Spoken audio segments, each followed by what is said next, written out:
The rules of the game were simple. If Dudley Dursley's gang caught you, they hit you until they got bored. Harry had been playing for years and hadn't lost yet, which he considered a modest achievement, though nobody had ever agreed with him about that. He ran. His trainers, Dudley's old ones, 2 sizes too large, slapped the pavement in a way that might have been funny if anyone watching had been on his side. Behind him, Piers Polkus was shouting something unpleasant, and Dudley's heavier footsteps were hitting the tarmac with the rhythm of someone who felt confident they'd catch up eventually. Dudley had reason for that confidence. The schoolyard wasn't large.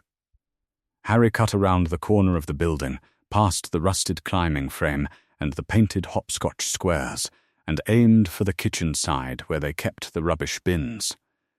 He had hidden behind them before.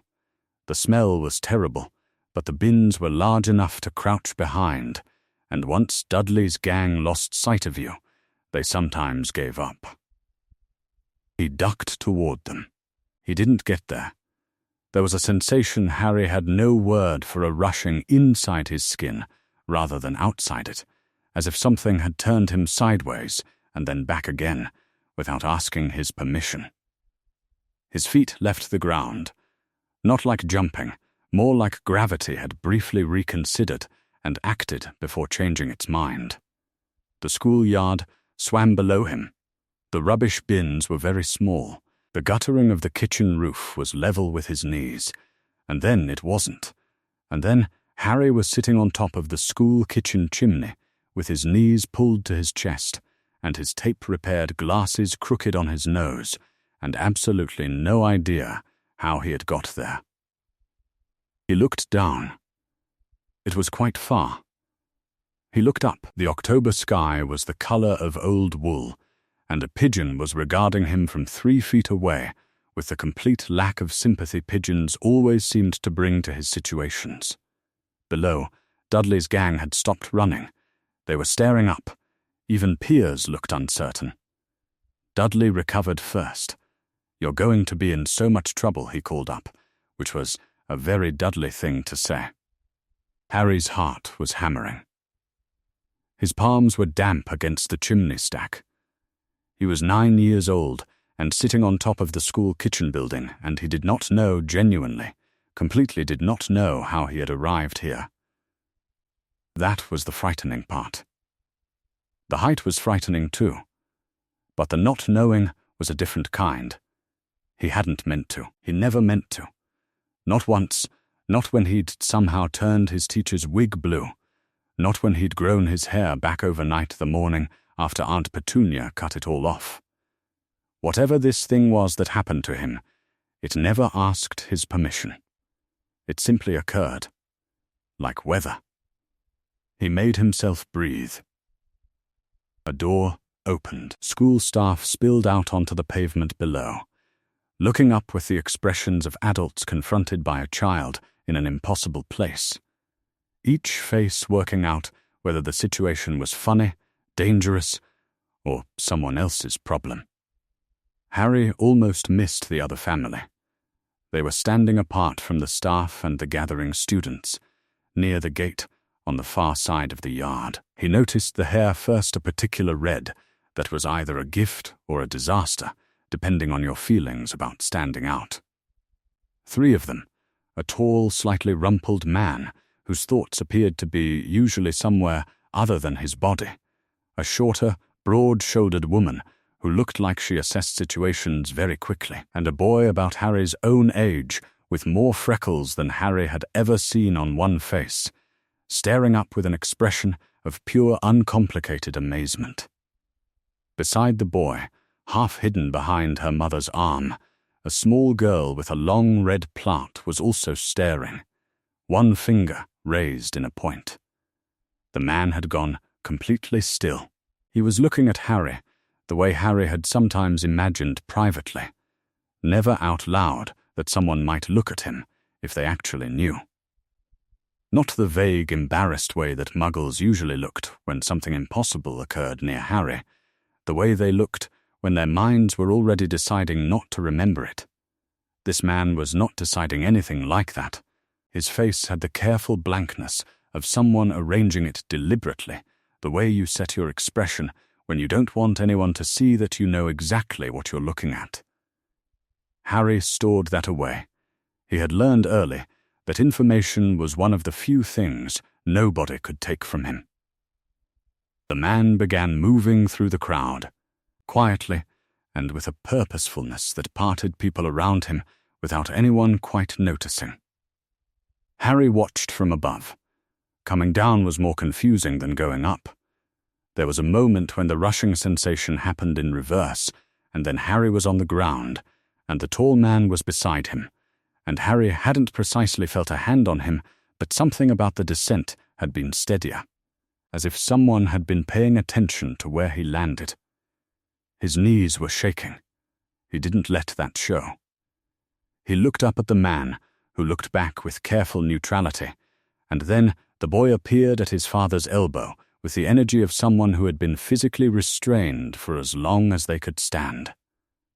The boy said, "How did you get up there?"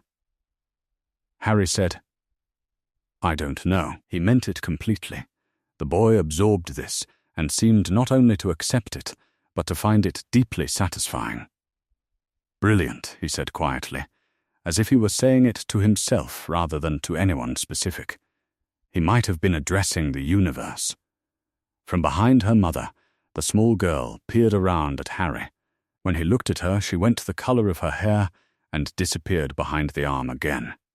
Then Harry heard the car. He had a particular skill, developed over 9 years, for distinguishing his uncle's car from ordinary traffic by its engine's quality of self-importance. He turned. Vernon Dursley was crossing the yard with the careful pace of a man who was very angry and didn't want to appear it in public, which was, as Harry knew from long experience, different from not being angry. Vernon's eyes moved across the scene, the staff, the students, Harry, and lastly, the strangers Harry was standing beside. His face tightened. He moved to take Harry by the arm. The woman was already there. She had stepped, quietly and completely between Harry and his uncle without drama, as if this were a position she found natural. She was not large. She had red hair and capable hands and flower on her left sleeve that Harry would only notice later. She was simply there, planted between Harry and the thing reaching for him, and she appeared to have no intention of moving. "Excuse me," said Vernon. His voice had a great deal of work in it. "I beg your pardon," said the woman pleasantly. Her voice had none. A silence fell between them, not the absence of noise, because there was plenty of noise around them, but the particular silence between two people measuring each other. Vernon Dursley was a large man in a good suit, and he was accustomed to winning that kind of silence. This woman looked as if she had never lost one in her life. Harry stood very still behind her. He did not know what she had seen. He did not know who she was or why she had done this, why a stranger had placed herself between him and his uncle, as though that was simply what one did, as though it were obvious. He only knew that as she had turned to say something quietly to the man beside her, her hand had come to rest on his shoulder. Not gripping, not restraining, just resting there. The weight of a palm, present and unremarkable. The way you rest your hand on something to reassure yourself it is still there. It lasted a second. Then she was facing forward again, and the hand was gone. Harry stood in the cold October air on the far side of whatever had just happened, and thought about that second. He had not had a hand on his shoulder like that before, not that he could remember, not one that asked nothing in return, not one that reached for him as if checking that he was still there were something a person might naturally want to do. He stored it away with everything else, the man who had known what he was looking at, the boy who had called it brilliant, the small girl who had pointed at him as if he were something worth pointing at. He didn't know yet what any of it meant. He only knew that it mattered. Arthur pulled Molly around the corner of the building and said, very quietly, "I need to tell you something." She could read him after 19 years, the way she read weather, the particular tension at the corners of his mouth, the careful stillness he put into his shoulders when he was managing something. She had seen that look when ministry raids went wrong. She had seen it at funerals. She had not expected to see it in a schoolyard in Surrey while their son was 20 feet away staring up at a chimney stack. "What?" she said. Arthur said, "His forehead." "Did you see his forehead?" Molly turned her head slightly, not toward Harry. She already knew where he was. She always knew where a child was in a space. It was something that had simply become part of how she occupied a room, and said, "The scar." "Yes," she waited. "Molly," Arthur said, very carefully, "that's Harry Potter." The schoolyard noise continued around them. Someone's teacher was trying to get students to go back inside. Vernon Dursley was still standing 10 feet away, watching them with the expression of a man who had decided to be calm about this and was finding it expensive. Somewhere, a pigeon cooed. Molly looked at Harry. He was standing at a slight distance, the way children stand when they've learned to wait to see what adults are going to do before they commit themselves to anything. His glasses were held together with tape. His jumper was far too large. She had already noticed that, the way she noticed things about children automatically, the same way she'd notice a plant that needed water. He was watching them in return, and he had the particular stillness of a child who had taught himself to do it. She had brothers once, 2 of them. Fabian, who made the same face Arthur was making right now when he was choosing his words, that exact careful tension, and Gideon, who had never chosen his words carefully in his life and had been better for it. They had died for a war. They had died so that the war would end and so that children like Harry Potter could grow up safe. Harry Potter was 9 years old, and his glasses were held together with tape. Molly said, "All right." Arthur looked at her. "Deal with whatever you need to deal with," she said. "I'll stay with the children." He went back to the group, and she went to stand near Harry, not too close, not hovering, just available, and she looked at her son, Ron, who was still watching Harry with the open fascination of a person who had encountered something unprecedented and had no intention of pretending otherwise. Ginny had stopped hiding behind Molly's arm. She was standing mostly behind Ron's arm instead, which she seemed to feel was a better position. Arthur spent 20 minutes speaking to school staff and carefully noting things down. He filed his report on the Muggle artifacts investigation, the legitimate reason they were in Surrey, a query about enchanted objects found near a Muggle industrial estate, and completed it thoroughly. Because Arthur Weasley's reports were always thorough, and because the Ministry could detect the location of magical incidents in Muggle environments, but could not identify who had caused them. Children under 11 performing accidental magic carried no prosecution. He wrote the word inconclusive in the appropriate box and signed his name. He did not mention Harry. He did not mention the chimney. They were staying at a bed, and breakfast 2 streets over a field assignment was a field assignment, and Arthur had been prepared for at least 3 nights. It was not large, and it smelled of old carpets and whoever had made toast that morning, and Harry sat at the small table in the corner and looked at the plate that Molly put in front of him with an expression that Molly had learned to recognize over the course of raising 7 children, though it was not an expression she had ever seen on any of her own. The expression of a child who is not certain the food is actually for them. "Eat," she said, and went back to the stove. He ate. He ate everything, methodically and without speaking, and when he was done, he sat with his hands in his lap. Ron pushed the breadbasket toward him without making anything of it, in the way that Ron pushed things toward people because he thought they might want them, and hadn't yet learned to make a performance of generosity. Harry took a piece. He didn't thank anyone. Molly had the sense he had learned not to draw attention to receiving things. Ginny was watching him across the table with enormous eyes. When he glanced at her, she looked at her plate. "Can I ask something?" Harry said. "Eventually, of course," Arthur said. Harry considered this for a moment. He had the look of a child assembling words very carefully, which Molly recognized as a child who had been interrupted or dismissed often enough that they had stopped assuming they would be heard through to the end. "Why haven't you called my aunt and uncle?" he said. "Where I live," he added, as clarification, in case they didn't understand which aunt and uncle he meant. Number 4. Arthur and Molly looked at each other above his head. Not a long look, not a theatrical one, just the look of two people who had already settled something and were confirming they had settled it the same way. "It's late," Arthur said. "We'll sort things out in the morning." Harry absorbed this. "Okay," he said, in the tone of someone who had learned that in the morning usually meant something was going to happen that had already been decided without them, and who had adjusted their expectations accordingly. He was 9 years old. He was already calibrated for disappointment, like a compass pointing north.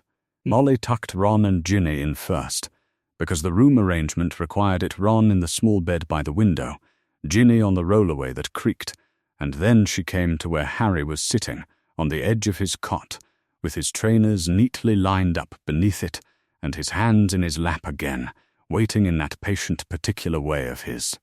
She said nothing about decisions or plans or what the morning held. She pulled the blanket straight, the same way she pulled Ron's blanket straight, efficiently and without ceremony. She said, "Sleep well," which was what she said to all of them, always, because she had decided a long time ago that the last thing a child heard before sleep mattered. Harry said, "Thank you," very quietly, to the blanket. She turned the lamp down and left. Harry lay in the dark and looked at the ceiling, which was unfamiliar and slightly water-stained in one corner and in every way different from the ceiling of the cupboard.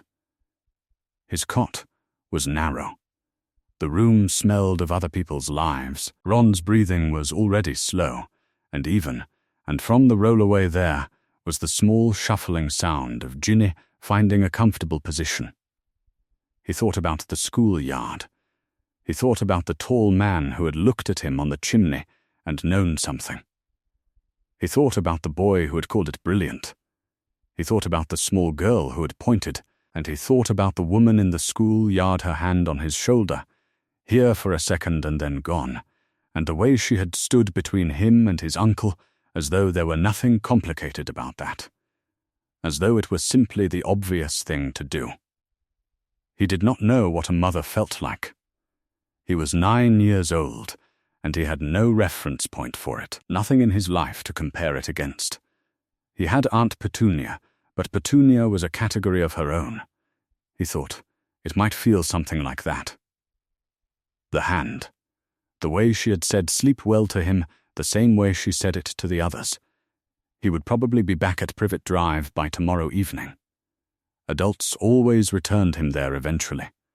He closed his eyes. In the morning, Arthur sat down across from Harry at the small table and folded his hands and said, in the particular way of someone who had thought carefully about how to phrase something, "We're heading to Devon today. To our house. You'll ride in the back with Ron. It's about 3 hours." He said it like it wasn't a question. Harry looked at him. Arthur looked back, with the careful, neutral expression that Harry had noticed on him twice now, the face he made when he knew something and was deciding what to tell. "Okay," Harry said. "Okay," Arthur agreed. Ron appeared in the doorway behind his father's shoulder, holding a piece of toast and looking at Harry with the particular expression of someone who had been hoping for this and was trying not to show it in case it was bad manners to show it too much. Harry picked up his fork. 3 hours, he thought. He had never been to Devon. The borough was not a normal house. Harry had known this before he'd even gotten out of the car. The building appeared to have been added to in every direction by someone who was more interested in adding rooms than in the structural implications of adding rooms. It leaned. It jutted. There was a section on the third floor, if it was a floor. Harry wasn't certain it qualified, that extended about 4 feet further than the section below it, and appeared to be held in place through what Arthur described, during the drive, as usual maintenance. The garden had gnomes in it. Real gnomes, small and loud, and apparently angry about being in a garden, which was something Ron had tried to explain during the 3-hour drive, and which Harry had not entirely believed until he saw them. He walked through the front door, and a pot stirred itself in the kitchen. He stopped. He looked at it. The pot was stirring itself. The ladle moved in slow circles, steam rising, and there was no one near it. "Mum does that," Ron said, coming up behind him, "knitting needles too sometimes. You get used to it." Harry doubted very much that he would get used to it. He was not sure he wanted to. He stood in the doorway of the Weasley kitchen and watched an enchanted household conduct itself around him, and something happened in his chest that wasn't quite what he'd expected. It felt like recognizing something he'd never seen before.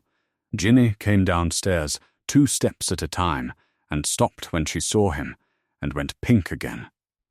Ron told her to stop being weird. She told him he was weird. Harry stood between them and thought, this is what a house with people in it sounds like. Dumbledore came on the 3rd day. There was a knock on the door in the early afternoon. Harry was in the garden with Ron, who was demonstrating the correct technique for denoming. You had to grab them firmly and swing them in a wide arc, Ron said, and release at the top, and aim for somewhere past the hedge. The gnomes objected to this with considerable volume and some fairly creative insults. Harry had gotten 2 over the hedge. Ron was impressed. Molly appeared at the back door and said, quietly, "Ron, take Harry upstairs. Please." Harry looked past her and saw, in the sitting room doorway, the tallest person he had ever seen. He was old, very old, ancient in a way that Harry didn't have a frame for, his silver hair falling past his shoulders and his silver beard tucked into his belt, and he wore robes rather than ordinary clothes, and he had half-moon spectacles and a long, crooked nose and eyes that were blue and entirely calm. He was looking at Harry with an expression Harry couldn't name, something between recognition and something more careful than recognition. "Come on," Ron said, and Harry went. He did not go to the bedroom. He sat at the top of the stairs in the dark with his arms around his knees, and he listened. The man's voice was deep and unhurried. He said something about a tracer ministry mechanism and a location in Surrey and other channels of information. He said there was a watcher in Little Winging who had noted Harry's absence. He said he had not come to cause difficulty. He said all of this in the tone of someone who expected things to proceed as they should, because they had always proceeded as they should. Then he said, Lily Potter had given her life for her son. And then he began to explain what that meant. Harry had heard his parents mentioned twice in his life. He had no framework for what came next the words sacrificial magic and blood protection, and the home of her blood slid past him in pieces he couldn't assemble from this position. What he understood was simpler. His mother had done something. And whatever she had done was tied to number 4, Privet Drive, and the man was saying that if Harry wasn't there, the thing she had done might stop working. There was a silence below. Then Arthur's voice, careful and level. Then Molly. Dumbledore said there was no alternative. The legal magical guardians were unavailable, Sirius Black was in Azkaban, the Potters' other connections were dead or dispersed or unsuitable. He had no wish to harm Harry. He had placed Harry at Privet Drive with complete understanding of the cost, and the cost had been intentional, and the protection was necessary, and the protection required the house. He said all of this in the tone of someone who had explained a difficult but correct decision many times and found the explanation fully adequate. There was another silence. Longer, then Molly said. He flinched. A pause. When Vernon Dursley reached for him, she said, he flinched, like something was going to hit him. A 9-year-old boy. The voice of the ancient man began to say something. His glasses are held together with tape, Molly said. He is wearing clothes that don't fit him by several sizes, and the shoes belong to someone bigger. He sat at our table and ate everything on his plate without speaking, and when my son pushed the bread toward him, he took it like it might be taken back. Her voice did not shake. It had the quality of something that had been heated until all the shake burned off, and what was left was something else. I don't know what that house is, but I know what it isn't, and you are asking me to send him back to it. Dumbledore was quiet for a moment. He said, I am asking you to understand that some costs are necessary. Molly said, then you and I have a very different understanding of necessity. The argument that followed was quiet and extremely serious and lasted a long time. Harry sat on the stairs and listened to two adults disagree about his life with the disoriented awareness of someone watching people argue about whether a chair they are sitting in exists. He had heard adults argue about his life before. But the argument was always about how much space he took up, how much food he used, how much trouble he was and wasn't worth. This was different. This was two people arguing about what was good for him, which had never happened before, and somewhere in the middle of the argument, Molly said, not all the way back, not to live there. 1 night per school holiday. If that is what it needs, I will accept 1 night, and Harry heard in her voice that this was a concession that cost her something, and he sat in the dark and thought, she does not want to send me back at all. He didn't know what to do with that. The voices fell quieter. He heard something about Petunia Dursley and an arrangement. He heard Arthur say, 1 night is manageable, in the tone he used when he was making something work in his head. He heard Dumbledore say something low and final sounding, and then the sitting room door opened, and there were footsteps. Harry stayed where he was. The footsteps did not go toward the kitchen. They came to the foot of the stairs. Dumbledore looked up at him with complete unsurprise, as though he had known where Harry was for the entirety of the conversation. He folded himself onto the bottom step, a very tall person, making himself very small, and settled there, and looked up at Harry in a way that did not require Harry to come down. You heard, Dumbledore said. It was not a question. Harry decided honesty was probably the better option. Yes, I thought you might. He was quiet for a moment. There are things I owe you that I am not yet going to tell you tonight. There is too much, and you are 9, and tonight is not the night. He looked at Harry over his half-moon spectacles with an expression Harry couldn't place, something old and careful, and underneath it, something that might have been the closest to guilty Harry had ever seen on an adult's face.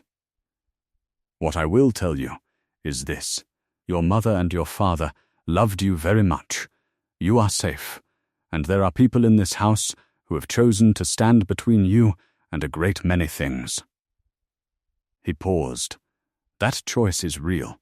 It is not something you need to earn. Harry had not known he was waiting for that sentence until he heard it. Will you tell me about them? He said. My parents. Sometime, yes, Dumbledore said. When you are ready, I will tell you everything I am able to. He would not. Harry would understand that later. But sitting on the stairs in the burrow at 9 years old, in the dark, he did not know that yet. He only knew that someone had said yes. He held that word carefully. On the way back to the room, Ron was waiting and held it, the way you hold something small and valuable when you're not sure yet where to put it. Yes, sometime, everything I am able to. It wasn't the whole truth, but it was the first truth that had ever been offered to him willingly, and he carried it to bed and lay down with it in the dark. And for the first time in years, he did not lie awake, waiting for something to go wrong. He woke up in a bed. This was unusual enough that Harry lay still for a moment, just registering it. A bed, with a pillow and a blanket, and nothing above him but a low, slanted ceiling, and the distant sound of something banging in the attic, with no apparent concern for who it was disturbing. A cockerel crowed outside. Something in the kitchen clanged. He had been at the Burrow for 4 days, and he still had not gotten used to the noise. At Privet Drive the sounds were the Dursleys moving around a house that was always the right temperature, and had carpets in the appropriate places and meals at appropriate times, and a silence that was the silence of effort, of everyone working to maintain that things were normal. The Burrow did not seem to know what normal was. The Burrow was crooked and draughty, and the third step on the staircase made a noise like a question being asked, and the ghoul in the attic was apparently a permanent resident that no one was interested in removing, and at some point during the night Harry had heard what he thought was an owl, and then decided was probably not an owl, and then this morning had confirmed was, in fact, an owl. Sitting on the windowsill and regarding him with the expression that owls apparently reserved for people they found insufficiently impressive, Harry got up. He pulled on his clothes, which were Dudley's old ones and too large, and went downstairs. Molly was in the kitchen. The kitchen was doing several things at once. A pot was stirring on the hob. A knife was cutting bread on the counter with no one holding it, and a damp cloth was wiping itself across the table in slow, methodical circles. Molly herself was standing at the far end pouring tea and apparently conducting all of this with her back turned, occasionally pointing her wand at something over her shoulder in the absent way of a person adjusting a dial they've adjusted 10,000 times. Harry stood in the doorway. "Sit down," Molly said, without turning around. He sat. Tea appeared in front of him. He looked at it, and then looked at the self-propelled cloth, and then looked at the knife cutting bread, and thought, "I am 9 years old, and I have gone insane."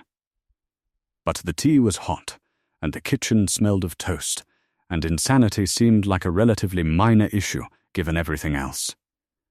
Ron materialized at his shoulder, holding a piece of toast. He said, around a mouthful, "Gnomes today, Mum says. You coming?" The gnomes, Harry had already established, were not the kind of gnome you read about in children's books. They were small and potato-shaped, and had disproportionately large heads, and absolutely no intention of being charming about any of this. The ones in the Weasley garden spent the mornings near the fence doing something that looked suspiciously like plotting. Ginny appeared at the back door. "Ron keeps telling him it doesn't hurt," she said with the tone of someone setting the record straight. "It barely hurts," Ron said. "That's not the same as doesn't hurt," Ginny said. Harry went with them into the garden. The technique, Ron explained, was to grab them firmly by the ankles, if you could manage it, around the middle if you couldn't, and swing them in a wide overhead circle, releasing at the highest point. The gnomes objected to this with both volume and vocabulary. Harry learned several words he had previously only heard from the larger boys at Dudley's school. He reached for one. The gnome turned around and bit him. Ron started laughing. Harry looked at the bite. It was not serious. It was just a bite, and then at the gnome, which was glaring at him with an expression of profound satisfaction. And then, despite himself, he started laughing too. Ginny told Ron he was awful. Ron said he wasn't. Harry had laughed first. Harry confirmed he had indeed laughed first. Ginny told them both they were awful. She said this while also clearly trying not to laugh, which she managed for approximately 3 seconds before she stopped managing it. Harry threw 2 gnomes over the hedge. He felt obscurely that he had done something. Later, in the sitting room, he noticed Ginny looking at his forehead. She was doing it carefully, glancing, and then looking away, the way you did when you were trying to see something without being caught seeing it. Harry had spent 9 years being looked at when people thought he wasn't noticing. So, he noticed. He waited until she did it again, and then he looked directly at her. Ginny went very pink. "There's nothing special about it," Harry said. "It's just a scar." "I know," Ginny said. She did not sound like she knew. She sounded like she was 9 years old, and had grown up hearing a particular name in a particular way, and was now sitting in the same room as the name, and trying to understand how to reconcile the name with a boy who had gotten bitten by a gnome and laughed about it. Harry decided not to say anything else about it. He looked back at the book Ron had lent him. It was about Quidditch, which Ron had spent 20 minutes explaining with the enthusiasm of someone who had been waiting for someone to explain Quidditch to and let the subject drop. 2 days later, Harry was in the kitchen when the ghoul made a particularly loud noise directly overhead. Something on the counter levitated about 6 inches and dropped. The mug didn't break, but it landed hard and sloshed tea across the tiles. Harry looked at his hands. Molly came in from the next room, assessed the situation, and pointed her wand at the tiles. The tea wiped itself up. "Sorry," Harry said. Molly looked at him. "What are you apologizing for?" Harry stopped. "I don't know. I just meant to yes," she said. "You didn't do it on purpose, and nothing is broken, and there's no harm done." She turned back toward the counter and put the kettle on. "Don't apologize for things you didn't choose to do." Harry sat with that for a moment. He had never been told that before. "Aren't you?" he started. "Aren't you going to be angry?" Molly turned and looked at him with an expression that was not unkind. "Should I be?" He had no answer. He had always assumed the answer was yes. The letter from the ministry came that week. Arthur opened it at the kitchen table and read it with an expression that was deliberately neutral. And then he wrote a response at the same table, neat and thorough in the way that Arthur did everything official. The Muggle artifacts investigation in Surrey had been concluded. No artifact of concern identified, no further action required. The signature in the area's magical register had been recorded and attributed to background interference, a not uncommon occurrence near certain ministry-adjacent activity zones. He signed his name, sealed it, and gave it to the owl. He did not mention Harry. He did not mention the chimney. The ministry could tell where magic had happened. It could not tell them who had done it. Arthur was a man who understood exactly which facts were required of him. The chapter of Harry's life in which the ministry was a problem quietly failed to begin.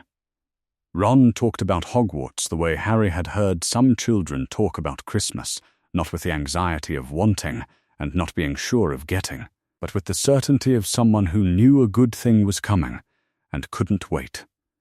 He'd been going to be there in 2 years, September 1991, when he turned 11.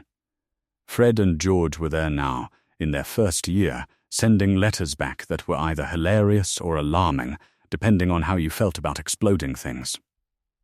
Harry listened to all of this and filed it carefully away. He did not ask whether he would get to go. He had learned early and efficiently not to want things that might be taken away from him. And Hogwarts was exactly the kind of thing that might be taken away. That evening, Ron and Ginny were called in for dinner, and Harry stayed in the garden for a moment. The light was going gold and long across the lawn. The burrow rose above him crooked, higgledy-piggledy, impossible in the way that only things that are actually possible can be, and the kitchen windows were lit from the inside, and there was the smell of Molly's cooking drifting out across the cooling air. It was not home. Harry did not know what home was, precisely, which made it difficult to know when he'd arrived. But he stood in the garden in the long October light and thought that it was something. He could not have said exactly what. He thought it was something, and for now that was enough to be getting on with. Arthur told him on a Tuesday, and he told him carefully, the way he told Harry things that mattered, sitting down, making eye contact, not hedging. The arrangement with Dumbledore required at least one night at Privet Drive per school holiday. Christmas was in 3 weeks. They would go this weekend. Harry said, "All right." He said it in the voice he kept for news he was not going to let himself react to. Arthur recognized this voice. He had 6 children, and he knew what it sounded like when a child put something away rather than showing it, but he also knew that Harry had particular reasons for keeping things in particular boxes, so he just said. They would leave Saturday morning, Molly was making sandwiches, and Harry could sit in the front if he liked. Harry sat in the front. He watched Devon give way to Somerset, give way to Wiltshire, the landscape smoothing out from lumpy and green to the flat approaching grey of the outskirts of a city. He had been at the borough for 6 weeks. 6 weeks was a very long time when you were 9 years old, and most of your life before it had been one long same-coloured day.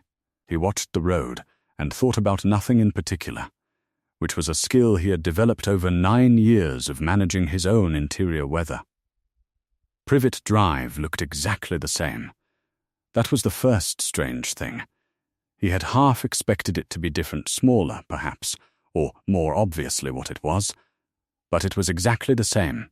The neat hedge, the gleaming windows, the identical rows of identical houses with identical cars in the driveways, all of it arranged with the particular determination of people who believed that if the outside looked normal, the inside would eventually follow.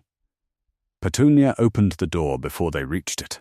She was thin and fair-haired, and had a way of holding herself that was partly dignity and partly the posture of someone bracing for something, and she looked at Harry and said, "Come in," in the tone of someone who had been told by a very powerful man that they would do this, and had decided to do it without making more of it than necessary. Arthur came inside briefly. Dumbledore had apparently stipulated that the handoff should be conducted, which Harry read as Dumbledore not entirely trusting any of the parties involved, which was probably accurate. Petunia offered Arthur tea in the way you offered someone tea when you hoped they would decline. Arthur declined. He told Harry he would be back at 9 tomorrow morning. He told Petunia that Molly sent her regards. Petunia's expression did something brief and complicated, and then went back to neutral. "Thank you," she said, which was what you said when you didn't know what else to say. Arthur left. The door closed. Petunia and Harry stood in the hallway of 4 Privet Drive. "Your room is," Petunia started, and then stopped. Because his room wasn't, was the thing. His room was the cupboard under the stairs. Harry could see it from where he was standing, the small door, the painted wood, the strip of light underneath. He had put things in that cupboard. Small things, the kind you didn't notice you'd accumulated until you left. A stone he'd found. A piece of string that had interested him. He had left them there because there hadn't seemed any point in taking them. Nobody ever let him keep anything, and then Arthur had said, "Get in the car," and he'd gotten in the car, and here they were. He said, "I know where it is." He went upstairs instead, past the cupboard. There was a second bedroom, Dudley's overflow room, piled with broken and discarded toys that had a spare mattress. Harry sat on it and looked at the ceiling, which was the same ceiling he had looked at on the occasions when Dudley's overflow became preferable to the cupboard, and tried to account for the feeling he had, which was not quite any of the feelings he'd expected. He had expected to feel small again. He hadn't expected to feel like a visitor. Later, he went down to the kitchen. He didn't particularly want to be in the kitchen, but he was 9 years old and he was hungry, and one of the things 6 weeks at the borough had done was quietly reassemble the connection between being hungry and doing something about it. Petunia was at the counter making tea. She didn't turn around. Harry said, "I don't call this home anymore." He didn't plan to say it. It was simply the truest thing in the room. Petunia was quiet for a moment. Her shoulders did something not quite a flinch, not quite a settling, something between the two that Harry filed away without being able to name. Then she said, "You had better not tell Dumbledore you said that." Harry considered this. "I know," he said. She turned and put a cup of tea on the table. She did not look at him. Her face was doing something complicated, not grief exactly, and not anger, something older than either, the face of a person who had made choices in their life and was in the occasional habit of noticing what those choices had cost. Harry had thought about Petunia in a general way over the past 6 weeks, the way you thought about geography, there, somewhere, at a distance. He had not thought about the fact that she had wanted to go to Hogwarts once. Dumbledore had told him his parents had loved him, but the stairs had told him other things too. The name Sirius Black had not meant anything to him, but other connections, dead or dispersed, had carried its own weight. The Dursleys had been the ones chosen to receive him. Petunia had been the one chosen to house him. He did not say any of this. He drank his tea. In the morning he walked to the corner shop 2 streets over, because he had always walked to the corner shop when the option presented itself. The Dursleys were not in the habit of giving him money, but sometimes the shop owner's daughter left the sweeping up for him and gave him something in exchange, and he had not yet learned to stop finding small loopholes. A cat followed him down the street. He noticed it without particularly caring. Animals had always seemed to find him interesting, which he had filed in the same category as the other inexplicable things, and he bought a bar of chocolate with the coins he'd found in the overflow room's carpet, and walked back, and the cat watched him from behind a front garden wall on Wisteria Walk with an attentiveness that seemed faintly excessive for a cat. He didn't know that someone was watching from the window above. He didn't know that a report would go to Dumbledore by morning. He only knew that the street felt like something he was observing rather than inhabiting. And that was new. Arthur came at 9. He didn't ask if Harry was all right. He asked if Harry was hungry, and produced from behind the passenger seat a parcel from Molly, sandwiches, an apple, a piece of cake wrapped in cloth. Harry ate the sandwiches before they reached the end of the road. He ate the cake at the motorway junction. He was working on the apple by the time the countryside started being green again instead of grey. They arrived back at the Burrow at 12:30. The smell of cooking came through the open kitchen window before the car even stopped.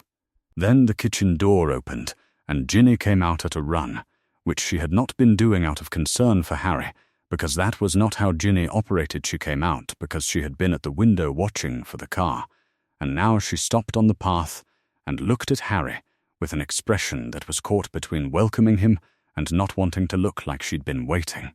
From inside, Ron shouted something about a letter. Harry got out of the car. He stepped through the front door into the particular warm noise of the Weasley household, something simmering on the hob, the goal shifting overhead, 3 or 4 conversations proceeding in different rooms at different volumes, a clock on the wall that tracked things other than the time. He thought. Home. He didn't say it.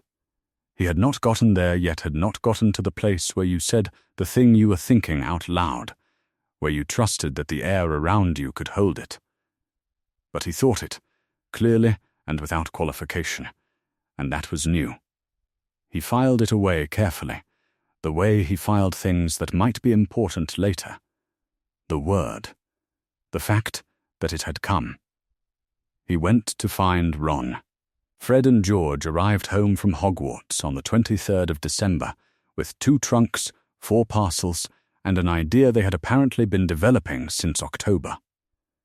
The idea concerned a spell they had found in the library, a charm that was technically not prohibited, because the specific thing it did had not been specifically anticipated by whoever wrote the prohibited list, and they explained all of this in the front hallway, while Molly tried to hug them, and Arthur tried to take their trunks, and Ron tried to get a word in, and the entire Weasley household expanded immediately to accommodate the fact of their return. Harry watched from the kitchen doorway. The twins noticed him in approximately 4 seconds. They stopped mid-sentence. They looked at each other in the sideways way of people who communicated above the level of language. Then they looked back at Harry. "Who are you?" said the one on the left. "Harry," said Harry.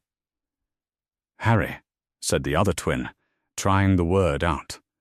"The chimney, Harry." "Fred," Molly said, from somewhere behind him. "George," said the twin on the right. "We know who you are," said the one who was apparently Fred, who hadn't taken his eyes off Harry. His expression was the expression of someone who had been handed a piece of equipment whose function they had not yet identified, but were interested in finding out. "The chimney, Harry. Dad wrote us." He glanced at George. "We thought he might be exaggerating."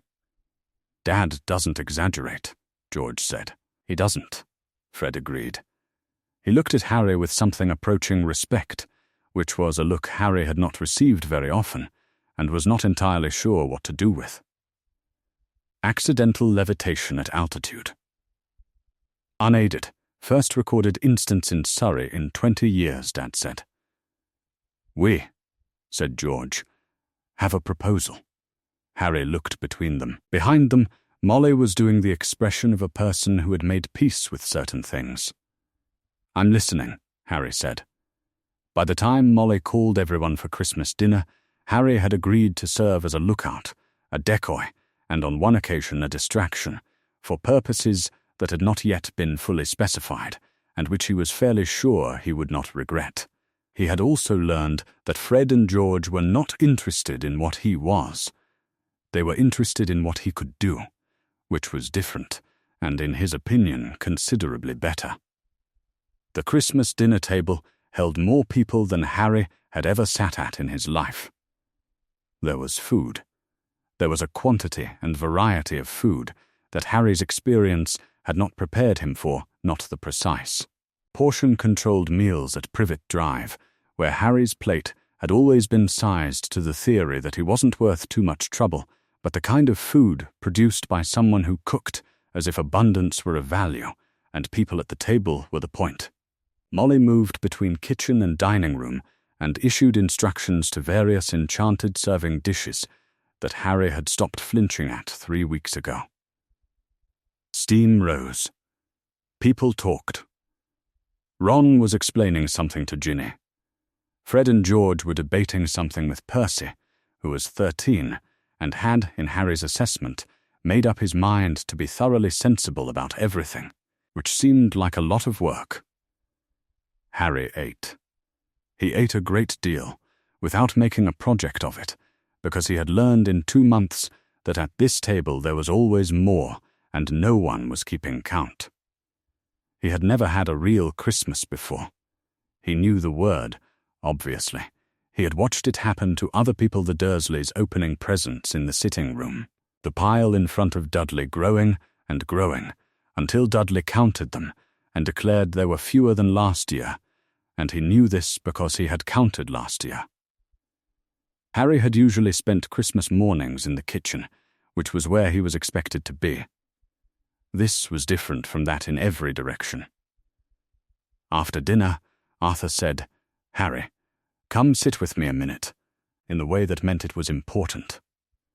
They sat in the sitting room while the noise of the kitchen continued at a distance, the sound of Molly directing washing up, Fred and George's voices, Ron's intermittent protest about something.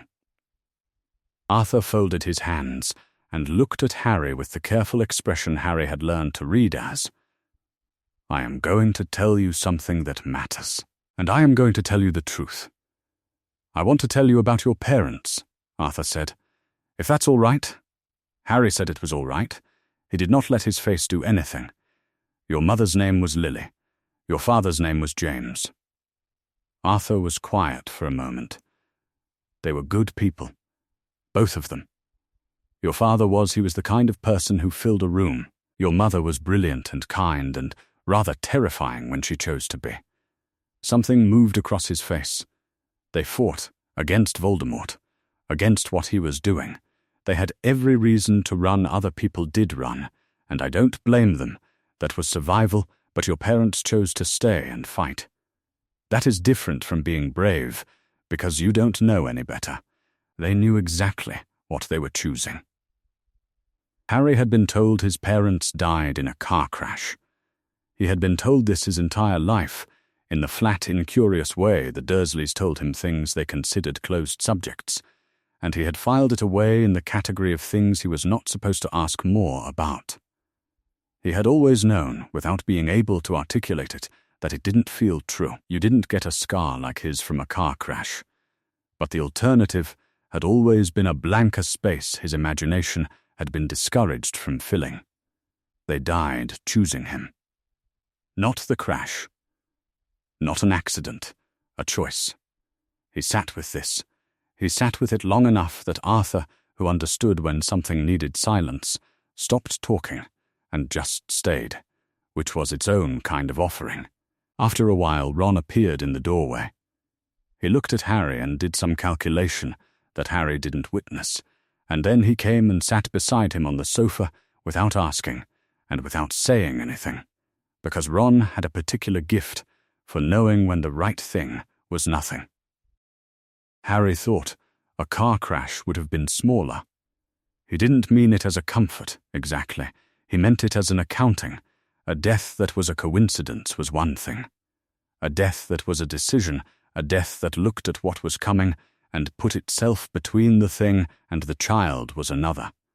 He didn't have the language for all of it yet. He was 9 years old, and he was sitting with the fact of it, quietly, with his hands in his lap. Later, after he had thought about it long enough that it had moved from raw to something he could carry Fred, and George did something to the paper crackers on the table.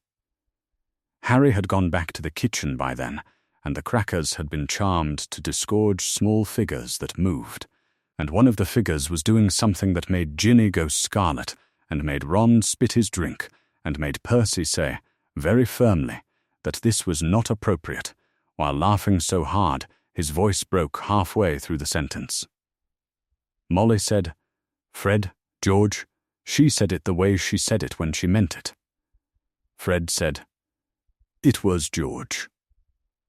George said, "It was Fred." Molly said their full names, both of them, and the figures dissolved immediately, and Fred and George wore matching expressions of absolute unrepentance. Harry laughed. He didn't think about it. He didn't look around first to see if it was allowed, didn't check anyone's face to measure whether he was supposed to, didn't calibrate the size of it against what the room expected. He just laughed. Because it was extremely funny, and when he came back to himself everyone was laughing, and nobody had registered that anything out of the ordinary had happened, and that was itself the ordinary thing that had changed. That night, in the room he shared with Ron, Harry lay in the dark and thought. He thought about his parents, who had known what they were choosing.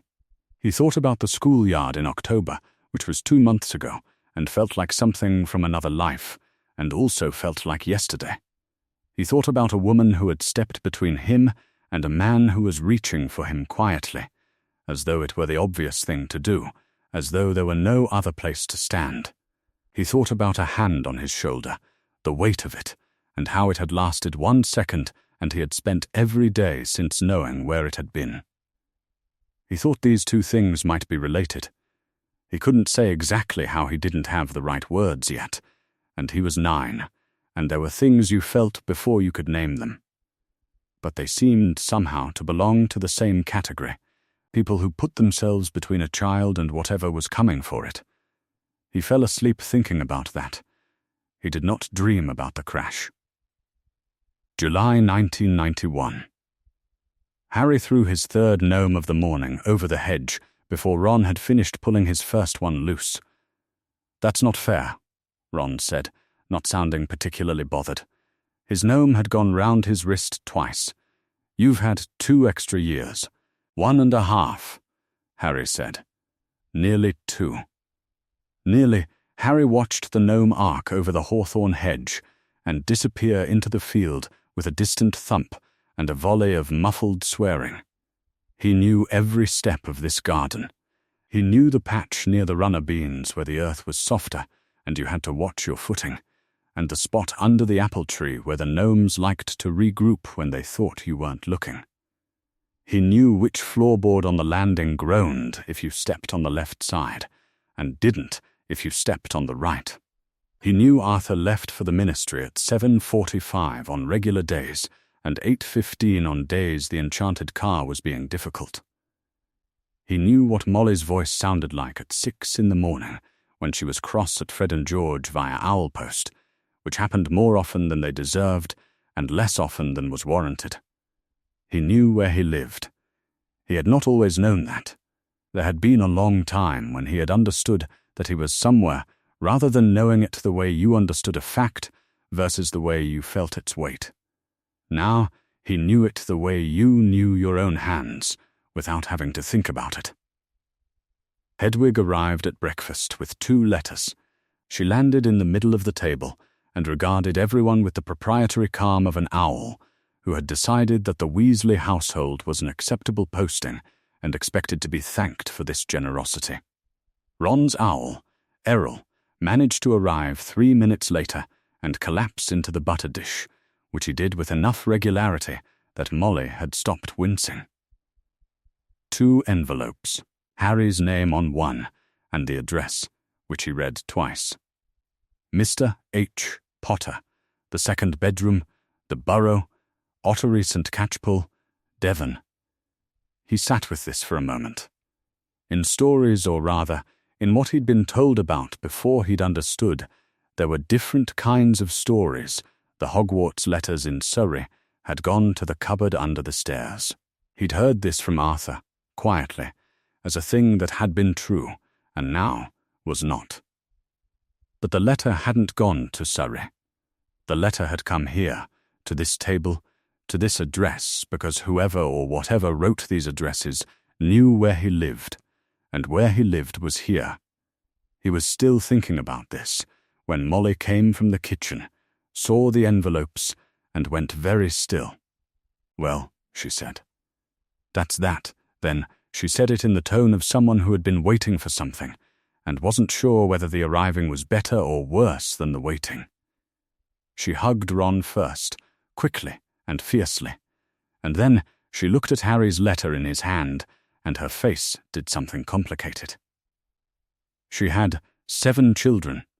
She had sent children to Hogwarts before, but she stood in the kitchen doorway and looked at Harry's Hogwarts letter and went through a set of feelings that Harry watched but did not interrupt, because he was getting better at understanding which feelings needed to be left alone. Then she said, "We'll go to Diagon Alley on Saturday." The Leaky Cauldron was on Charing Cross Road in London, tucked between a bookshop and a record shop, in the way of things that didn't want to be found. Arthur held the door open, and Harry stepped into the darkened noise of the pub, which smelled of old wood and something warm and specific that he could not have described to anyone outside of this world. Through the bar, out to the back courtyard, Arthur counted 3 bricks up and 2 across from the bin, and tapped once, and the wall opened. Diagon Alley in July was dense and loud and slightly overwhelming in the way of things that had been described to you in detail and were still nothing like the description. Harry had heard about it for nearly 2 years. He walked through it now with Molly's hand briefly on his shoulder, orienting, not restraining, and tried to take in the apothecary, the broom shop in the window of which Ron stopped walking entirely, the magical creatures at the magical menagerie that Harry heard rather than saw. Ollivanders was quiet in the way that rooms are quiet when everything in them is waiting. Harry tried wand after wand. He was not good at this, or rather, he was a person who had very little frame of reference for what feeling right felt like, and so the wrong wands just felt wrong, without him being able to articulate why. Mr. Ollivander, who was old and pale-eyed and said very little except try this one, eventually produced a box from high on the right-hand shelf. Holly, phoenix feather. 11 inches.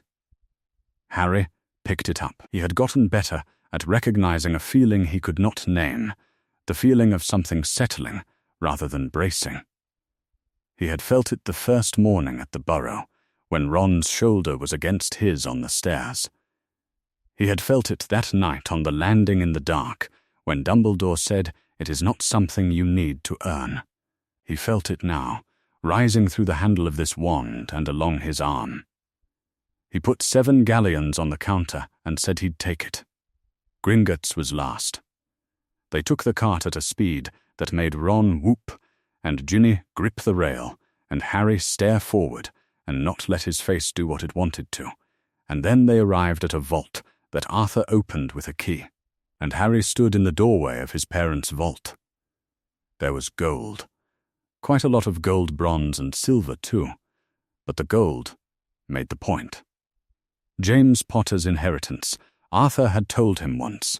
The Potters had been a wealthy family, and this was what remained of that. His parents had left him this. He had understood the sacrifice, or had begun to. He had understood since Christmas, since Arthur's sitting room, since the night he'd lain in the dark and tried to make it make sense that they had chosen to die for him rather than run. But this was another kind of choosing. Someone had sat down and made arrangements.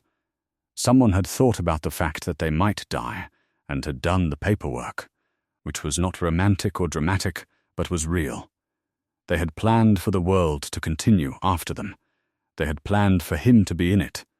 He took what he needed and didn't let himself stand there too long. The books and cauldron and other things that the letter required came to a fair sum. Harry paid for his own without discussion. When the shopkeeper totted up Ron's books, Harry put his hand on the counter beside Ron's and said, quietly, "These too." Molly said, "Harriet's family," Harry said.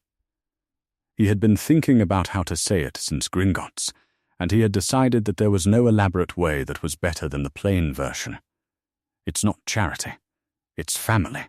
Arthur, to his credit, had already found a very interesting tile on the floor and was studying it carefully. Molly was quiet for a moment. Her chin did something. Then she said, "All right," and did not add anything else, and Harry paid and did not make more of it. On the way home, Harry and Ron sat in the back of the car with their purchases between them, comparing wands across the gap. Ron's was hand-me-down, unicorn hair inside worn wood, and it kept doing something unexpected at the tip when Ron held it. Harry's lay across his palms like it had been there before.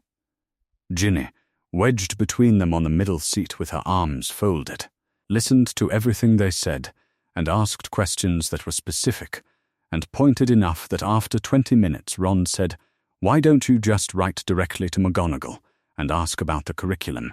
And Ginny said that she was going to do exactly that.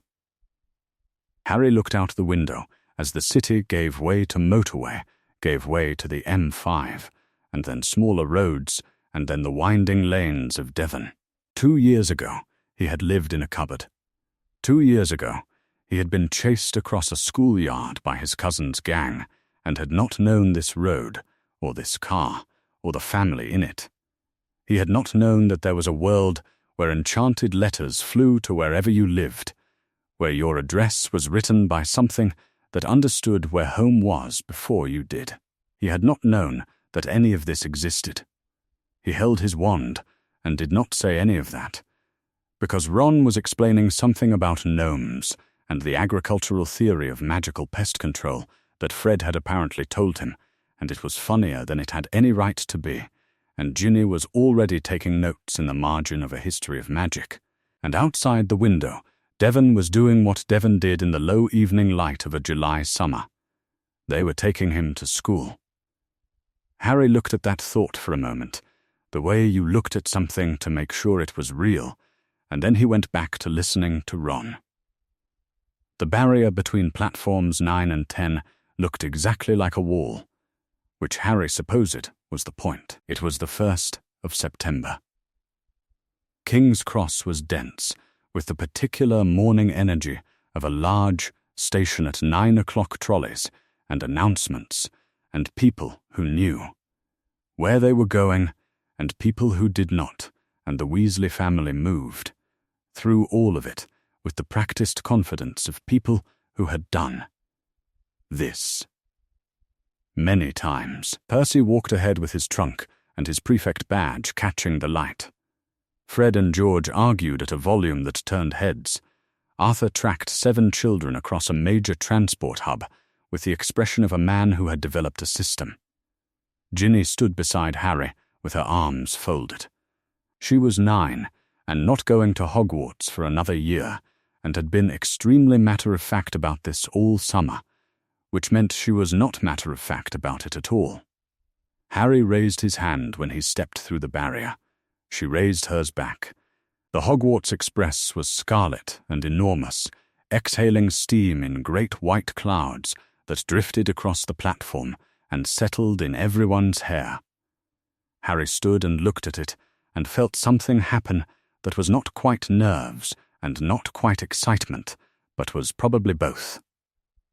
Molly moved through her children in a sequence that was rapid and without negotiation. Percy submitted with dignity. Fred and George were issued instructions about OWLs they would not be taking for 2 years. Ron went pink and pointed out they had to get on the train. Then she turned to Harry. She started to turn to Ron first the automatic order and stopped herself. Then she hugged Harry with both arms and a ferocity that left no room for interpretation. He was 11 years old. He stood in the hug and was briefly unable to speak. He had known this morning was coming, had helped pack his trunk twice. He had not planned to need a moment. He found he did, and took it, and Molly held on until he was ready. He stepped back and looked at his shoes, and then at the train. "Right," he said. They found a compartment. Harry put Hedwig's cage on the rack above him. She blinked in a way that indicated this journey was barely adequate, and Ron put his feet up, and the train pulled out of the station. A girl appeared in the doorway, about 20 minutes out of King's Cross. She had bushy brown hair and rather large front teeth, and the expression of someone on a mission. She said she was looking for a lost toad belonging to a boy named Neville. She looked at Ron and mentioned, as information, that he had dirt on his nose. "I know," Ron said, which was not true. The girl was Hermione Granger, and she had read all the course books and some additional texts, and was particularly looking forward to Transfiguration. She said this at speed, in the manner of someone who had been keeping it inside for a while, and found a viable outlet. Ron made an expression behind her head that Harry chose not to acknowledge. Harry asked if she'd read A History of Magic all the way through. He asked it because he was curious, and because it was a better question than most of the ones he could think of, and because he had found over 2 years that specific questions got him further than general ones. She looked at him for a moment, recalibrating, front to back twice. "Have you?" Harry had read it once, cover to cover, the summer it arrived in his supply list. He had found parts of it dry and parts of it extraordinary, and he had thoughts about several of the chapters that he had not had anyone to say to yet. He said yes. Hermione's expression did the thing that expressions did when unexpected data arrived and required processing. She sat down. The toad's owner arrived 10 minutes later, a round-faced boy, slightly out of breath, trailing a scarf. The toad was on Harry's shoulder. "He does that with you too," said Neville Longbottom. "Animals generally do," Harry said. Neville sat down and stayed. He had a particular way of holding himself not quite timid, not quite confident, working on it, and Harry had the obscure sense of recognizing something without knowing what it was. He filed it away without being able to name it. It would come later, the name for it. Both of them were growing up beside an absence, just differently shaped ones. Hogwarts appeared across the lake. He had heard it described many times by Ron, by Arthur, by Molly, who remembered the first time she'd seen it the year she started, and whose memory made the description feel real in a way that facts alone couldn't. He had known it was coming. He had never quite believed that knowing it was coming would prepare him for it, and he was right. He stood in the boats on the black water and looked up at the castle blazing against the dark hillside, and understood why every description he'd been given had fallen short. The castle was not a picture. It was a place. He was nervous. He was not lost. He knew what the sorting hat was. Ron had explained it with the enthusiasm of someone who considered this information too valuable to withhold. He knew the houses. He knew the song. He knew there would be a moment inside the hat that was private and real.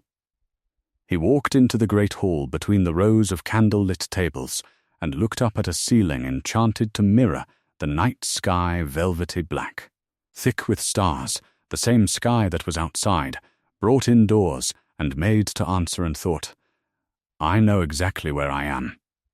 That was new. That was the difference 2 years made. When his name was called, he walked to the stool. He sat down. The hat came over his ears, and the great hall disappeared. Interesting, said an old, dry voice, dust and patience, and something faintly amused. You are not what I expected.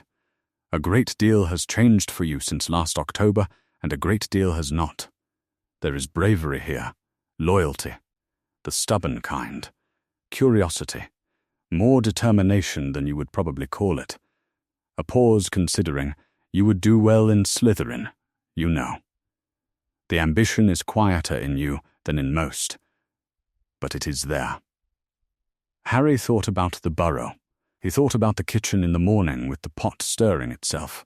He thought about the garden in October light and Molly on the train platform, and Arthur reading the ministry letter with his careful expression and Ron's shoulder against his on the stairs in the dark. He thought about letters that had arrived every Tuesday for 2 years. He thought, not Slytherin. No, the hat agreed, in the tone of an old voice that had seen many things and found this one entirely reasonable.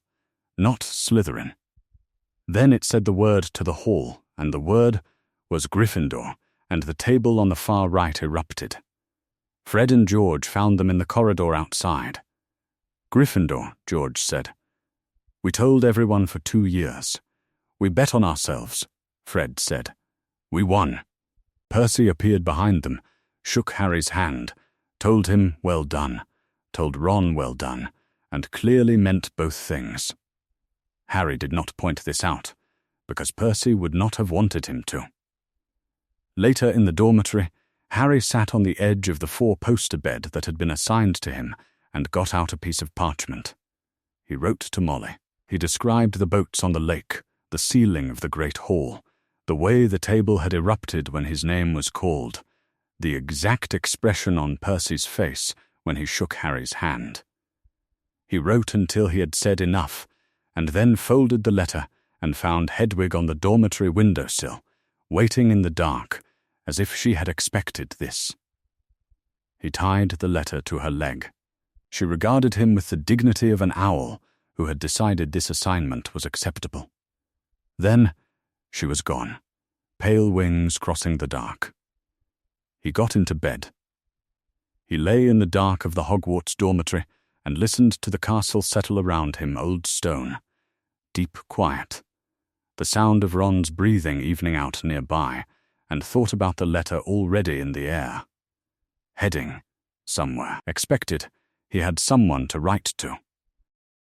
He had known it all year, technically known it with the certainty of 2 years of weekly letters and weekly replies, Molly's handwriting arriving every Tuesday, Ron's arriving in no particular pattern, Arthur's arriving with ministry postmarks and small informative drawings of the enchanted objects he'd encountered that week. He had known it with his whole life at the Burrow, but it landed differently in the dark of a new place, where the ceiling was unfamiliar and the sounds were strange, and the distance between himself and home was, for the first time, measured in real miles.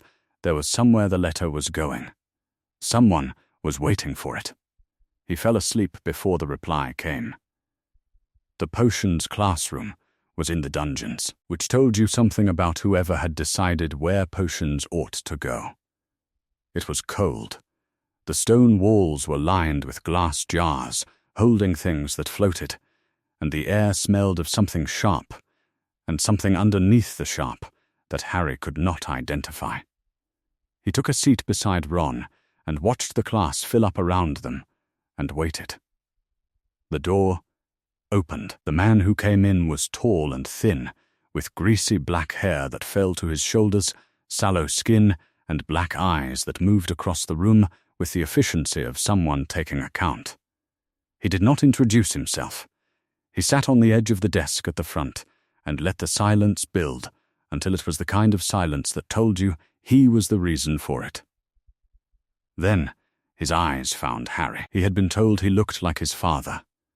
He had been told this once by Dumbledore, in the manner of someone leaving implications to be worked out later.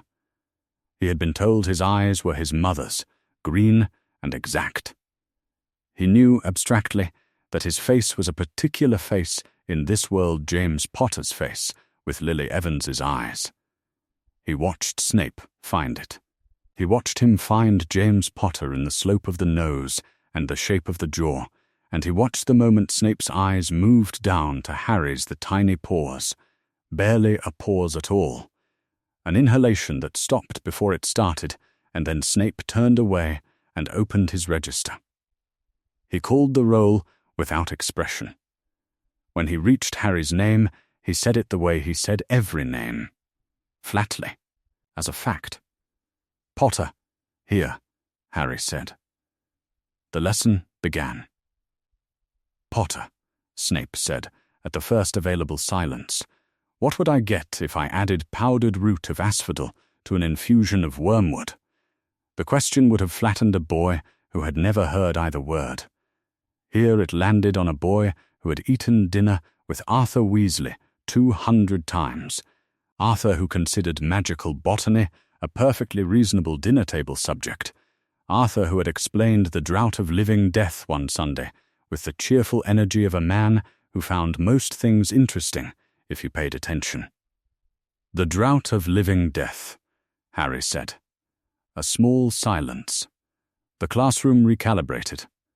"Where the bezoar comes from," Snape said, without acknowledging the answer. Harry knew this one too.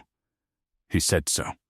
He answered in the same tone he had answered the first one, not performing the knowledge, not winning anything, just answering, and Snape moved on without comment, which Harry took as neither confirmation nor rejection. There were questions Harry didn't know. When they came, he said so, plainly, and waited. Snape's expression in those moments was the expression of a man who had been expecting to find incompetence and was irritated to find partial competence instead. He called on Hermione Granger for the questions Harry couldn't answer, and she answered all of them, quickly and correctly, and Snape accepted her answers with the same curtness he gave everyone else. After class, in the corridor, Hermione fell into step beside Harry. "You knew the wormwood answer," she said. "It was not a question. And the bezoar. And the monk should. But not the wolfsbane distinction." "No," Harry said. "Arthur Mr. Weasley hadn't gotten to that one. Hermione filed this. He could see her filing it. You didn't volunteer everything you knew," she said. "You only answered when he called on you." Harry considered how to explain this. He had learned, early and efficiently, not to show everything he had. You kept information until you knew what the room would do with it. Snape's classroom felt like a room where you waited to see what the room would do. "I thought it was better to see what he was doing first," he said. Hermione was quiet for a moment. "That's interesting," she said, in the tone of someone who meant it entirely. They walked to Transfiguration. Molly's first letter arrived on a Tuesday, which Harry had expected. He had not expected, quite the way he felt when he recognized her handwriting on the roll of parchment Hedwig dropped in front of his porridge, the particular involuntary quality of it, the way his shoulders went down. He had been getting letters from Molly for 2 years. He had not realized until now that he'd been waiting for the first Hogwarts one. It was 3 pages. It described what was happening at the Burrow, the state of the garden gnomes, something Fred and George had apparently sent home that Molly declined to name. It asked if he was eating, which Harry answered honestly, and whether the other students were decent, which Harry answered carefully. He wrote back the same evening. 4 pages. Other students got letters. Many students got letters owls descended on the Great Hall at breakfast, and nobody thought much about it. But several people had noticed that Harry's came every week, reliably, from the same source, and that he wrote back at the same speed and with the same ease as someone writing home. A few of them were curious about this in an uncomplicated way. One a boy in his dormitory, who received letters infrequently and opened them with the particular caution of someone who wasn't sure what would be inside, watched Harry read Molly's letters with an expression that Harry recognized, without quite having a name for. He left that one alone. Ron found potions difficult. This was not a surprise. Ron had told Harry in September that precision was not his strong suit, that he had once spent 40 minutes measuring a potion ingredient, only for Fred to point out he was using the wrong scale entirely. In the dungeons, in the cold, surrounded by instructions that required him to count and measure and stir in specific directions at specific intervals, Ron had a tendency to go slightly rigid with the effort of getting it right, which was precisely the wrong disposition for potions, which required a certain ease. Harry sat beside him and moved the stir count with a finger on the bench surface where Snape couldn't see it, and said things like "left 2 more" without making anything of it. This was the simplest form of helping he knew. You did not announce it. You just stayed beside someone while they got better. He met Hagrid on a Thursday afternoon in October, near the edge of the Forbidden Forest. Hagrid was enormous in the way that required a separate mental category, not just tall, but wide with it, a tangle of black beard and black hair and hands like dinner plates, and he was carrying something in a bucket that Harry chose not to investigate. He stopped when he saw Harry. He looked at him for a long moment with his small black eyes, and Harry had the sense of someone working up to something he had been thinking about for a while. "All right, Harry?" he said. "Fine," Harry said. "You're Hagrid. You brought me here on September 1st. "I did," Hagrid said. He sounded like he had expected a different reception and was not sure what to do with this one. Yeah. "I did." They walked together for a while, without much being said. Hagrid knew Harry's parents. He had told Harry this in a roundabout way, had mentioned James's name with the ease of someone who'd known the person, had said Lily Evans was one of the kindest witches he'd ever met with a directness that suggested he'd been saying this to himself for years. He had delivered Harry to the Dursleys. Harry had worked this out, slowly, from the pieces he'd accumulated the motorbike, the handoff to Dumbledore's instruction, the night of the 1st of November 1981, and had decided some time ago that he did not blame Hagrid for this. Hagrid had done what Dumbledore asked. Most people did. "I'm glad you're here," Hagrid said finally, at the edge of the path. "I mean, here like this." Not he gestured vaguely in the direction of things he did not want to say. "I know what you mean," Harry said. He did, and he thought Hagrid had probably needed to say it. Something was being kept on the 3rd floor. Ron had heard this from Fred, who had heard it from someone who'd tried the door in September and found it locked with more than an ordinary lock. Dumbledore had announced at the start of Term Feast. Ron had told Harry this too. Ron, who relayed Hogwarts information like weather, reports that the third-floor corridor was out of bounds to everyone who did not wish to die a very painful death. Harry filed this. He did not go looking. He thought about the vault at Gringotts that had been robbed in July. Arthur had mentioned it over dinner. A high-security vault, nothing taken. The timing strange. He thought about the locked door on the third floor. He thought about these two things together and about the weight of the year that felt, underneath all its ordinary parts, like something was waiting to come to a head. He filed it, and he went to dinner, and he wrote to Molly, and he waited. The pieces were not hard to find. They were just scattered in the way of things that nobody was meant to assemble. Hermione had books. She had always had books, but now she had books with a purpose. She worked through the library with the methodical efficiency of someone who had decided that the fastest way through any problem was to know more about it than everyone else in the room. She brought what she found to the table in the corner of the common room and presented it without drama. The Philosopher's Stone, which turned metal to gold and produced the elixir of life, the vault at Gringotts robbed in July, the thing guarded on the third floor that Dumbledore had announced would kill anyone who went looking. Ron had different knowledge.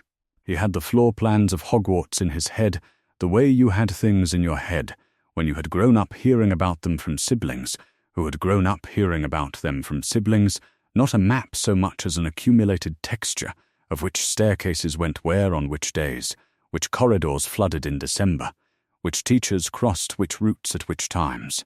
He knew the third floor was guarded by something that was not just a lock and not just a charm, because Fred had heard the growling.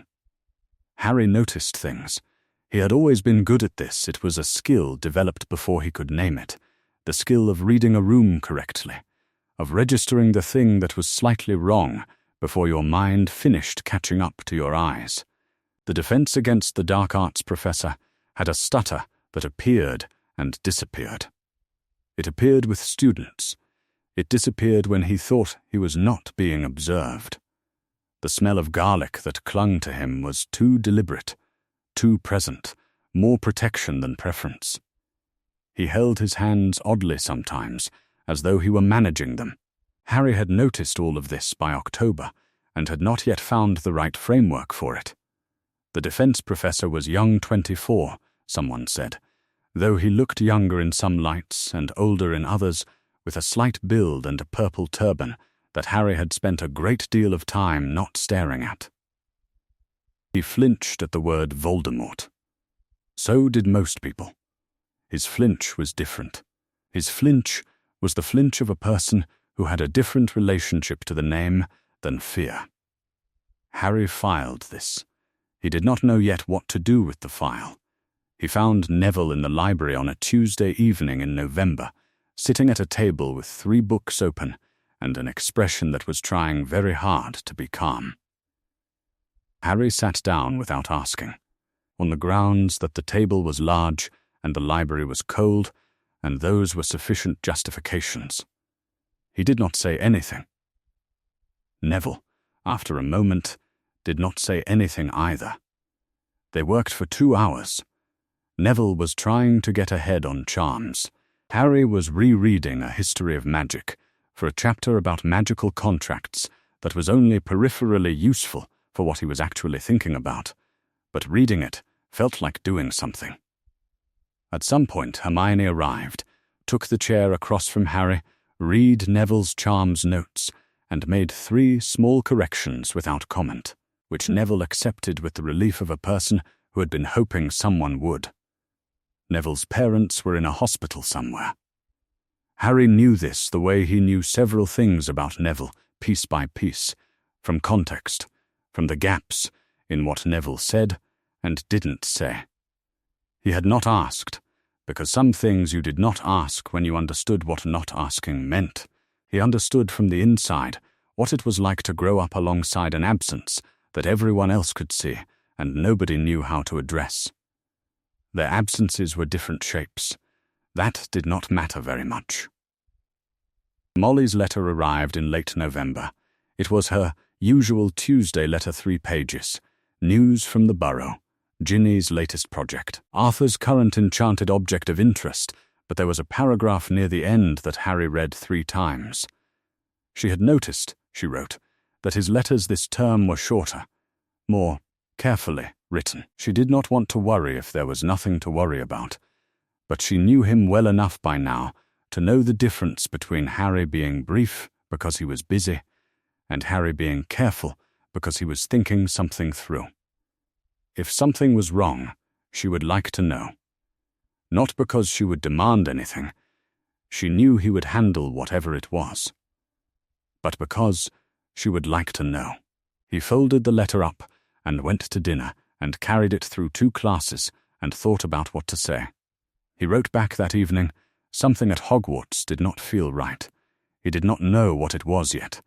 He was being careful. Her reply came within 2 days, which was faster than the owl normally managed, which meant she had sent it by return the same day his letter arrived. Be careful. Tell Ron. Don't go alone. He read this in the common room with Ron sitting beside him, and read it again, and thought, this is better advice than anyone else in this building would give me. The trap was going to spring. Harry couldn't have said exactly how he knew this, but he knew it the way he had learned to know things that lived below the level of evidence, the way he had known on the schoolyard chimney in October 1989, that the man looking up at him knew something, before he had any reason to think so. The year had a weight to it. The Dada Professor's hands. The locked door. The vault robbed in July. All of it pointed at a person, a wraith of a person. A not-quite person. Someone who had tried to kill him once and had been living somewhere in the edges of the story ever since. Dumbledore was not there. He had left some kind of ministry business, emergency, not returning until they didn't know when. They considered McGonagall. They sat in the corner of the common room and considered her at length and in silence, and the conclusion they arrived at was, she would not believe them without evidence, and they did not have evidence, only the accumulated weight of things Harry had noticed and Hermione had found and Ron had heard, none of which added up to the kind of proof you could put in front of a professor who demanded precise sources. Hagrid trusted Dumbledore. Hagrid trusted Dumbledore the way you trusted the person who had been the organizing principle of your life for 30 years, which was a trust Harry understood and could not argue with, because it was real. They would go themselves. Harry had thought about this before he said it, and he had thought about it differently than he might have 2 years ago. 2 years ago, he would have gone alone, because there was nobody to go with, and nobody who would miss him if something went wrong. He would have gone because he was the boy who lived, and therefore it was his job. Which was a sentence that contained several assumptions he had not then examined. He was examining them now. He was going because the school was in danger, and there were people he loved in the school. Ron, who had sat beside him on a sofa in 1989 and not said a word, because that was exactly right. Hermione, who had walked into a friendship she hadn't expected to find. Neville, who worked beside him without needing to name what they had in common. All of them here, while something that had tried to kill his family moved toward a locked door. He was not marching toward a destiny. He was standing in front of something he would not let reach the people behind him. That night, he sat at the desk in the dormitory after everyone else was asleep and wrote a letter. He wrote it carefully. He told Molly where he was going and why, as clearly as he could manage, which was not as clearly as he would have liked, because he still didn't know exactly what was on the 3rd floor, or exactly who was after it, or exactly how badly this could go. He told her what he had noticed and what it added up to. He told her that he knew she would tell him not to go alone, and that he wasn't Ron and Hermione were coming, and he had not argued, and he didn't intend to. He told her that he was not being reckless. He told her that he understood the difference. He told her it had been enough. He did not use that word enough in a way that meant finished. He used it in the way he had been turning over in his head for weeks now. The particular weight of it, what they had given him, was enough for a whole life, even a short one. It was enough. He folded the letter. He did not send it. He put it in the inside pocket of his robes, against his chest. If he came back, he would send it properly, with more information, with less gravity, with the ordinary cheerfulness of a letter written by someone who had survived a thing and was telling the person who cared about them that they were fine. If he did not come back, he wanted Hedwig to find it. He wanted someone to know. He went to bed, and he did not sleep, and in the morning he was ready. The trapdoor opened onto darkness, and something breathing below it that was not one breath, but 3. Fluffy the name had seemed wrong when Hagrid first said it, and it seemed wronger now was asleep, all 3 heads slack and rumbling in the torchlight from below. Harry didn't look at it longer than he had to. He lowered himself through the trapdoor and fell, and landed on something that moved. Devil's snare. He knew because Hermione told him, sharply, from somewhere to his left, and then she lit the air above them, and the plant recoiled, and they were through, stumbling into a narrow stone corridor that smelled of old earth. The winged keys were in the next chamber, hundreds of them, swooping under a vaulted ceiling in the light of hundreds of candles. 3 broomsticks waiting on the floor. Harry took one without discussing it. The key had a bent wing. He spotted it on the 3rd pass, moving fast and breaking hard, and then they were through the locked door and into the next room, and then the next. The chess chamber stopped them. It was enormous. The pieces were carved from stone, and they were the size of people, and they stood in rows that faced each other across the flagstones, with the particular stillness of things that were about to move. Hermione assessed it in about 4 seconds and said they would need to play, and what positions they would take, and what they were trying to achieve. Ron listened to all of this, and then said he would play knight. They argued briefly. Ron's reasoning was correct, and he did not back down from things that were correct. The knight's position was the one that would win the game, and the one that would cost the player. He knew chess well enough to know what being taken meant, and he played it anyway, and did not ask Harry to do or say anything in return. Harry watched him. He had not had a brother before. The 2 years at the Burrow had introduced the concept in the way large things were introduced, not announced, not decided, just gradually true. He watched Ron Weasley make a choice, with the calm of someone who had already finished making it, and the word that surfaced was unavoidable. The White Queen moved. Ron did not make a sound. Harry and Hermione crossed the board. Harry did not look back, because looking back was not what you did. You went forward carrying what people gave you.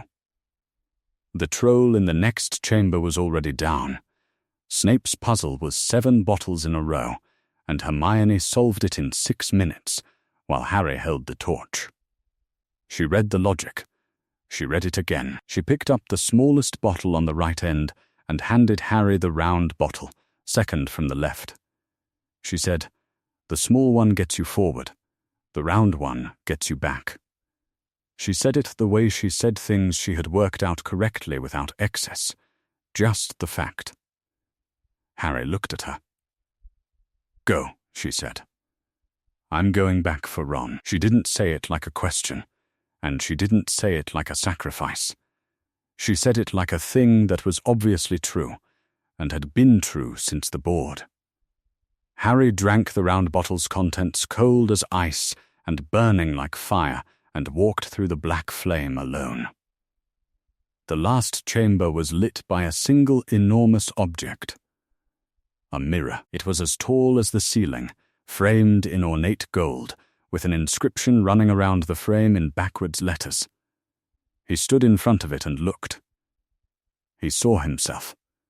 That was the first thing. He saw his own face, black hair, green eyes, round glasses, the scar, and then he saw what was behind him. The burrow kitchen in morning light, the self-stirring pot, the enchanted clock with its too many hands, Molly at the counter, Arthur with his newspaper, Ron's shoulder against his at breakfast, Ginny waving from the garden path as the car pulled out, the room he shared with Ron, his trunk at the end of the bed, the gnome-bitten patch on his right hand. He saw what he already had. He did not see parents he had lost. He did not see an imagined version of a life that might have been. He saw the life that was, and he wanted it the way you wanted to breathe when you had been underwater. The specific wanting of something that was real and yours and possible to get back to, if you survived this room. He felt something solid materialize in his pocket. He reached in without looking and closed his hand around a smooth, warm stone. "Well done," said a voice. It came from behind him, not from the mirror, from the room. He turned. The defense professor was standing at the door of the chamber. He was not stuttering. His face had the expression of a man who had put something down he had been carrying for a long time and found it more complicated than he expected. He said, quietly, "Hand me the stone," and his voice was his and not his layered, harmonically wrong, in the way that a room sounds wrong when it has two sounds where there should be one. Harry put his hand in his pocket and held the stone and said nothing. Quirrell's expression changed. He crossed the chamber and reached for Harry. His hands stopped. Not stopped by Harry. Harry had not moved, had not raised his wand. Stopped by something that had no visible presence, but announced itself in Quirrell's cry, in the redness that bloomed across his palms and fingers where he had touched Harry's arm, in the smell of burning that Harry had not caused and did not understand. What Quirrell said. He looked at his hands. He pulled them back. Then he began to unwrap the turban. The thing on the back of his head was a face. White, flat, chalk pale, with red eyes that had no iris and slitted nostrils where there should have been a nose. It oriented toward Harry with the precision of something that had been looking for him for 10 years. "Harry Potter," it said. The voice was not Quirrell's voice. It was a voice that had never needed a body, that had survived a decade of not having one with a patience that was its own kind of threat. "We meet at last." Harry did not say anything. He thought about the letter in his robes, against his chest. He thought about the stone in his pocket. He thought about Ron, down in the chest chamber, and Hermione going back for him. "I remember you," the voice said. "I remember what you cost me. What your mother cost me. Something in the red eyes that was ancient and cold. What she cost herself." He had known since Christmas 1989, Arthur's sitting room, the quiet voice, the word chosen rather than accident. He stood in the chamber under the mirror and felt the shape of that choice. It was still here, in the way that decisions already made continue to be made. "Give me the stone," the voice said. "No," Harry said. Quirrell's body moved toward him again. The face on the back of his head was directing it now. Urgent. The patience gone. Quirrell's hands closed on Harry's shoulders. The burning started immediately red, spreading, rising through Quirrell's forearms, and Quirrell screamed, a sound that broke in 2 directions at once, and his hands fell away, and he fell to his knees. Lily Potter had died for him, not in a building, not in an address on a street in Surrey, where a different kind of protection lived or didn't live, depending on what a child called home. In him. She had left it in him, in the place where decisions become permanent. She had made herself into a shield, and the shield had held 10 years, and it held now. What Molly had given him was different. 2 years of Tuesday letters and Christmas dinners, and a hand on his shoulder in an October school yard. These things were real. They were not the same thing. Both were real. Quirrell was writhing. The face on the back of his head was screaming not in pain, in rage, in the outrage of something that expected the world to yield, and found this one child would not. It tore free of Quirrell, the light changed, and Quirrell's form became less present, and then there was a rush of cold that was not temperature, something that hit Harry in the chest and pushed him down. He hit the floor with the stone in his hand. The chamber was quiet. Harry lay on the cold stone and looked at the ceiling ordinary stone, no enchanted stars, just stone, and breathed. His hands were not burned. His arm ached where Quirrell had gripped it. The room was silent in the way rooms went silent when what had been filling them left. He put his hand into his pocket. He found the letter. He had not sent it. It was still folded into quarters. He held it in the dark and thought about Ron and Hermione, somewhere above him, alive. Thought about Molly writing back, "Are you whole?" He folded the letter smaller. He would send it tomorrow. He would tell her everything, but not all at once, because some things you told gradually, in the order they made sense. He would start with, "I'm fine." He would work up from there. He held the stone and the letter and waited for someone to come. He woke up in the hospital wing and checked Ron, there, sitting up in the next bed. Hermione, in the chair between them, reading something she lowered when she saw him move. He lay still and counted them both again. 2. Present, alive, the Hogwarts matron said he had been unconscious for 3 days. She asked if he knew what day it was. He said no. She told him. He reconciled this with the last thing he remembered and decided the arithmetic was probably correct. "The chess game," Ron said, from his bed, "was not my best work." Harry looked at him. Tactically, Ron added, "I should have sacrificed the bishop earlier."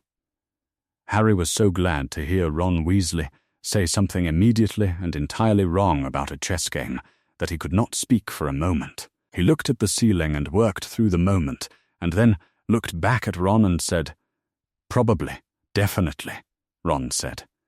"Bishop to e5, and we're through in 7 moves." Instead of he gestured at himself, in a bed, in the hospital wing. Hermione closed her book. Her expression combined relief with the suppressed professional assessment of someone who had thoughts about Ron's chess analysis and was choosing, for now, to keep them to herself. Harry sent the letter that afternoon. Hedwig found the window without being directed to it. He had added 3 lines to the bottom. "I'm in the hospital wing. I'm fine. I'll tell you everything when I can." Molly's response arrived the following morning, while the matron was doing her rounds and the ward was at its quietest. The matron assessed the envelope, assessed the owl, and stood aside without comment to let Hedwig in. Molly did not panic on paper. Harry had learned this over 2 years of letters. She had the ability to contain a great deal behind clear sentences, to ask what she needed to ask without making the page feel like a room with the walls coming in. The first sentence of her response was 4 words, "Are you whole?" He wrote back 2 words, "I am." She wrote back, "Good." Then she wrote 2 full pages, and he read them 3 times, not because they were complicated, but because they were the kind of thing you needed to read more than once to believe. Dumbledore came on the 2nd day. He settled into the chair beside the bed with the ease of someone who had sat in many chairs beside many beds and knew which way to move, so the sitting was comfortable rather than formal. He looked older in the hospital wing light, very old, ancient, the lines of his face gone deep, and he said Harry's name once, and then sat quietly for a moment, as if he was working out where to begin. "The stone has been destroyed," he said, "at my request." Nicholas Flamel agreed. Harry thought about this. Nicholas Flamel had been 665 years old. He had a wife. He had agreed to let the stone that had sustained them both be destroyed. Was that the right choice? Harry asked. Dumbledore looked at him, a long look not calculating, not closed, the look of someone who had been thinking about a question for some time and had arrived at an answer he was not certain about and was willing to say so. To those who have things worth protecting, he said, "Yes," Harry thought, "that is the first thing you have ever said to me that I believe completely." He did not say this. He looked at the bed and then back at Dumbledore and said, "And what about next time?" "Voldemort will return," Dumbledore said, without flinching at the name. "He will find another way. He is patient, and he has done it before." He folded his hands in his lap. "That is not a thing I am able to prevent by lying to you about it." "All right," Harry said. He held that exchange for a moment. And then he said, carefully, "Is there a reason it had to be me?" "Specifically, a specific reason." Dumbledore went very still. Not the stillness of surprise, the stillness of a man who had known a question was coming and arrived at the moment when it came, and was choosing, exactly and deliberately, what to do with it. He did not confirm. He did not deny. He said, "There is more I owe you. When you are ready, I will tell it." Harry looked at him for a long moment. "I'll hold you to that," he said. He was 11 years old. He said it the way he said things he meant. The end-of-year feast was in the great hall, beneath the enchanted ceiling that showed June's clear dark and the stars, and the tables were decorated in green and silver for the house cup, and then they were not. Dumbledore stood and waited for quiet and gave it.